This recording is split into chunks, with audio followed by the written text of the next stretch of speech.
जय श्री गणेश। नमस्कार, मैं आचार्य संजय द्विवेदी। मेरे समस्त प्रबुद्ध दर्शकों का मेरे चैनल पर हार्दिक स्वागत है। आज मैं मिथुन लग्न मिथुन राशि के लिए कुछ विशिष्ट विषय वस्तु लेकर आपके सम्मुख उपस्थित हूं। ये विशिष्ट इसलिए है कि यदि इस विषय वस्तु को आप जान लेते हैं, समझ लेते हैं, तो आप अपने बारे में बहुत कुछ जान लेंगे। अपने सकारात्मक भाव को भी जान लेंगे, नकारात्मक भाव को भी जान लेंगे, जिसके अनुसार यदि आप अपने आप को समझ लेंगे तो बहुत सारी समस्याएं, बहुत सारे संदेह आप अपने आप सुलझा सकते हैं। यहां पर बहुत कोई कठिन चीज नहीं है, बहुत सामान्य भाषा में, बहुत सिंपल वे में मैं आपको समझाने जा रहा हूं कि मिथुन राशि है क्या, स्वामी कौन है, किस नक्षत्र के कारण मिथुन राशि होती है, वो नक्षत्र किनका होता है जिसके कारण मिथुन राशि बनती है। प्रिय दर्शकों, हमारे खगोलीय विज्ञान में, हमारे ज्योतिष विज्ञान में, जैसा हम सबको पता है कि 9 ग्रह हैं, जिसमें 7 प्रमुख ग्रह हैं, सूर्य इनमें राजा है, तथा 12 राशियां हैं। ये 12 राशियां इन 9 ग्रहों में से 7 ग्रहों की हैं।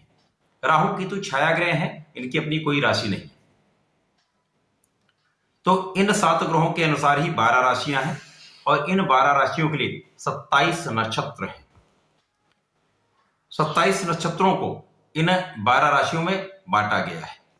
तो एक राशि में लगभग 2 नक्षत्र पूर्ण रूप से आते हैं तथा तीसरे नक्षत्र का कुछ अंश आता है। तो इसीलिए कहा जाता है इस नक्षत्र के इस चरण में जन्म हुआ है। तो आप अपने जन्म नक्षत्र के अनुसार यदि अपनी राशि के बारे में जान लेंगे तो ये आपके लिए ज्यादा अच्छा रहेगा। तो आप अपने सकारात्मक गुणों को भी जान पाएंगे, नकारात्मक भाव को भी समझ पाएंगे। मिथुन राशि में जो 3 नंबर हम कहते हैं, 3 नंबर मिथुन राशि की है। मिथुन राशि के स्वामी बुध हैं। अब मिथुन राशि के लिए 3 नक्षत्र होते हैं। मिथुन राशि का पहला नक्षत्र जो है वो मृगशिरा है। मृगशिरा नक्षत्र जो है वो मंगल का नक्षत्र है। मृगशिरा नक्षत्र के स्वामी मंगल हैं। तो जिन जातकों का जो मिथुन राशि के हैं, यदि उनका जन्म नक्षत्र मृगशिरा है तो ये समझ लें कि उनमें ऊर्जा के स्तर बहुत अच्छा होता है, बहुत एनर्जेटिक होते हैं।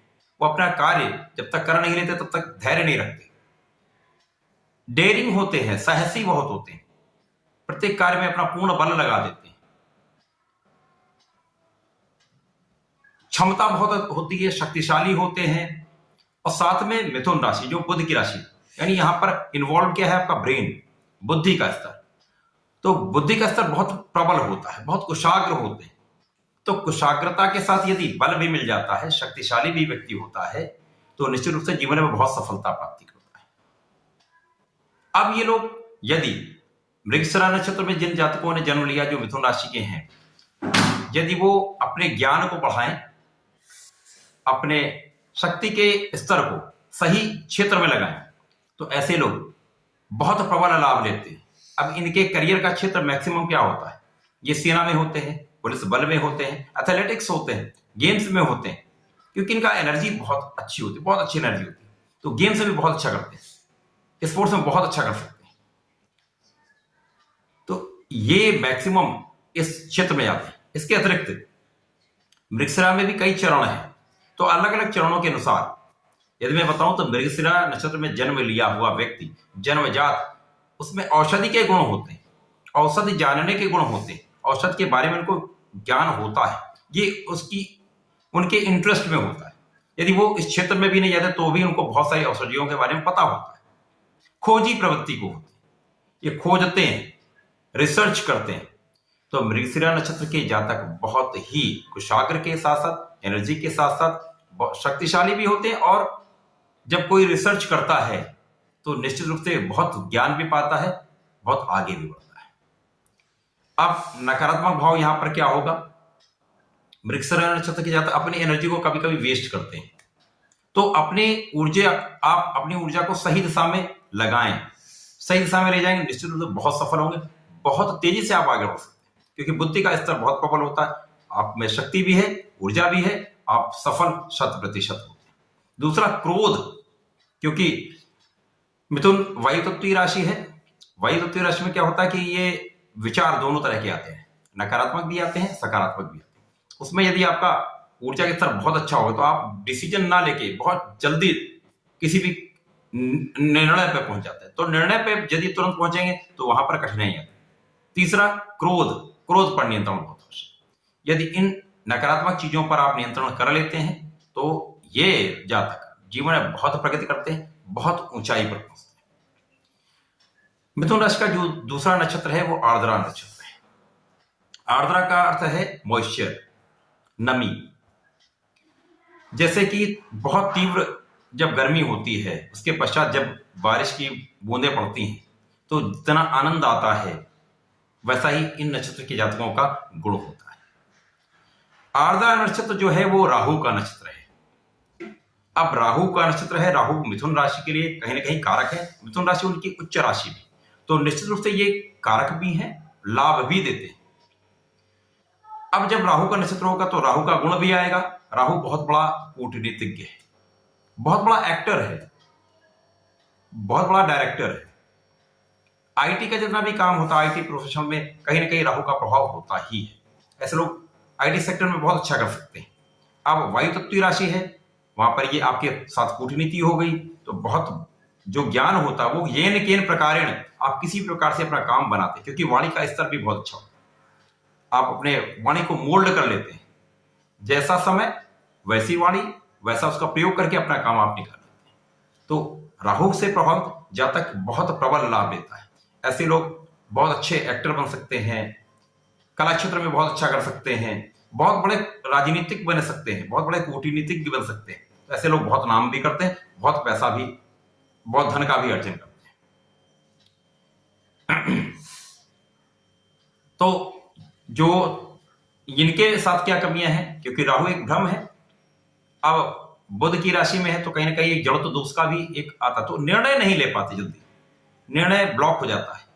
तो यहां पर यदि आप सोच समझकर कुछ विचार करके निर्णय लेंगे तो निश्चित रूप से बहुत लाभ है। अब यहां पर भी स्थिति है कि राहु आपकी कुंडली में कहां पर गोचर कर रहे हैं। यदि राहु की स्थिति बहुत अच्छी है, ऐसे भाव में है जहां पर राहु कारक होते हैं, तो निश्चित रूप से ये आपके लिए अत्यंत शुभ प्रभाव देने वाले। राहु तृतीय भाव में बहुत अच्छा फल देते हैं, इसी प्रकार से षष्टम तथा एकादश में बढ़िया फल देते हैं। यदि यहां पर आपके स्थिति तो निश्चित रूप से प्रबल लाभकारी आपके लिए योग बनाते हैं। रातों रात ऐसे लोग करोड़पति बनते हैं, बहुत प्रबल बिजनेसमैन होते हैं, तो बहुत कुशाग्र बुद्धि के साथ बहुत तीव्र गति से सभी चीजों को लेते हुए, सकारात्मक नकारात्मक दोनों चीजों को लेते हुए आगे बढ़ते हैं, तो बहुत धन का अर्जन करते हैं। यहां पर केवल इनके साथ नकारात्मकता ये होती कि ये अच्छे रास्ते से भी धन का अर्जन करते हैं, गलत रास्ते से भी धन का अर्जन करते हैं, अच्छा भी कर्म करते हैं और कुछ गलत कर्म भी कर जाते हैं। तो यहां पर यदि कुछ नियंत्रण रखेंगे तो निश्चित रूप से बहुत लाभ देते हैं। अब जो तीसरा नक्षत्र आता है वो है पुनर्वसु। पुनर्वसु गुरुदेव बृहस्पति का नक्षत्र है, अत्यंत शुभ नक्षत्र है। बहुत पुनर्वसु नक्षत्र में जन्म लेने वाला जातक मिथुन राशि का जो होता है उसके साथ बुद्धि का स्तर भी बहुत प्रबल होता है, उसका ज्ञान का स्तर बहुत प्रबल होता है। ऐसे लोग बचपन से ही बहुत कुशाग्र बुद्धि के होते हैं। यदि गुरु की स्थिति बहुत प्रबल है तो बहुत हाईली एजुकेटेड होते हैं, बहुत प्रबल ज्ञान का अर्जन करते हैं, जीवन भर पढ़ते और पढ़ाते रहते, ज्ञान लेते और देते रहते हैं। क्योंकि बुद्धि भी अत्यंत कुशाग्र होती है तो ऐसे लोग बहुत कैलकुलेशन से संबंधित कार्य करते हैं, गणितज्ञ होते हैं, अंक शास्त्री होते हैं, सांख्यिकी के विशेषज्ञ होते हैं। ये लोग फाइनेंस में, व्यापार में बहुत तीव्र गति से आगे बढ़ते हैं, क्योंकि इनके पास बुद्धि का स्तर भी बहुत प्रबल है, ज्ञान का स्तर भी बहुत प्रबल, सोच विचार कर निर्णय लेते हैं। ज्ञान के साथ बुद्धि का संगम अत्यंत कुशाग्र बुद्धि का बना देता है। तो ये तो जीवन में बहुत शिक्षा का स्तर बहुत अच्छा रहता ही रहता है, इनके ज्ञान का स्तर बहुत अच्छा रहता ही है, लेकिन ये किसी भी गलत प्रकार का धन अर्जित करने में बहुत इनका मन जो है वो अलाउ नहीं करता है, तो गलत प्रकार से धन अर्जन नहीं करते। तो ये सदैव ही अच्छे प्रकार से, अच्छे रास्ते से धन का अर्जन करते हैं। बहुत बड़े प्रोफेसर हो सकते हैं, बहुत बड़े इकोनॉमिस्ट हो सकते हैं, बहुत बड़े शिक्षा से संबंधित कार्य कर सकते हैं। ऐसे लोग ज्ञान से संबंधित कार्य में बहुत सफलता प्राप्त करते हैं। फाइनेंस में बहुत सफलता प्राप्त करते हैं, मार्केटिंग में बहुत अच्छी सफलता प्राप्त करते हैं। एक कार्य को करने के लिए 2 बार सोचते हैं, 2 बार सोचते तब निर्णय लेते हैं। और इनके साथ कोई भी जो चीजें हैं बहुत नेगेटिव नहीं होती, केवल ये थोड़ा लेट डिसीजन लेते हैं, लेट डिसीजन के कारण थोड़ा पीछे रह जाते हैं। बाकी सर्वाधिक शुभ नक्षत्रों में से एक पुनर्वसु नक्षत्र है। तो मिथुन राशि के जातकों के लिए तीनों नक्षत्र अत्यंत शुभ भी हैं। इनके गुण धर्म मैंने बताया आपको। यदि आपका जन्म इनमें से किसी भी नक्षत्र में है तो निश्चित रूप से ये आप में गुण होने भी चाहिए। ऐसे गुण पाए जाते हैं, ऐसे लोग जीवन में बहुत प्रगति भी करते हैं। किसी भी व्यक्ति के जीवन में सदैव ही बहुत अच्छा समय नहीं रहता है, और मैं आपको आश्वस्त करता हूं किसी भी व्यक्ति के जीवन में बुरा समय भी बहुत लंबे समय तक नहीं रहता है। मिथुन राशि के जातकों को मैं सदैव कहता हूं, आप लोगों को नियमित रूप से गणपति महाराज के शरण में रहना चाहिए। उनके मंत्र का जाप करेंगे, ओम गंग गणपति नमः का जाप करते रहिए या गणपति श्रोतम का पाठ करते रहिए, तो निश्चित रूप से बहुत लाभ लेंगे। यदि अभी आपकी दशा कुछ नेगेटिव चल रही है, उसके पश्चात भी लाभ तो आप अवश्य लेंगे, जीवन में परिवर्तन अवश्य होगा। प्रिय दर्शकों, आज एक विशेष बात भी आपसे करनी है।